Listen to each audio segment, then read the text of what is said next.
ఇప్పుడు బట్టి గారు 26-27 బుక్ లో ఏం చెప్పారంటే అధ్యక్ష 2024-25లో ఎక్సైజ్ ఇన్కమ్ 34,603 కోట్లు వచ్చిందని చెప్పింది. 34,603 కోట్లు వచ్చిందని చెప్పింది. ఓకే, అయితే ఈ సంవత్సరం ఎంత పెట్టింది తెలుసా అధ్యక్ష బట్టి గారు? 46,941 కోట్లు పెట్టేసిండు. ఎక్కడ 34, ఎక్కడ 46? అంటే దాదాపు 12,338 కోట్లు ఎక్సైజ్ మీద అధిక ఆదాయాన్ని సంపాదిస్తామని బట్టి గారు బడ్జెట్ లో పెట్టింది అధ్యక్ష. అంటే 12,338 కోట్లు అధిక ఆదాయం రావాలంటే ఎంత అమ్మాలి?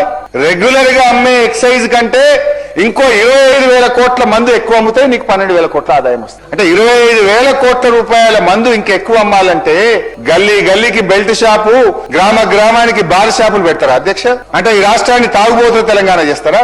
ఏం చేయదలుచుకున్నారు ఈ రాష్ట్రాన్ని మీరు? ఎట్లొస్తుంది అంటే మీరు పెట్టుకున్న గ్రోత్ 35% ఎక్సైజ్ లో అధిక ఆదాయం వస్తుందని మీరు ఈ సంవత్సరం పెట్టుకున్నారు అధ్యక్ష. ఎట్లా సాధ్యమవుతుందని నేను అడుగుతా ఉన్నా అధ్యక్ష.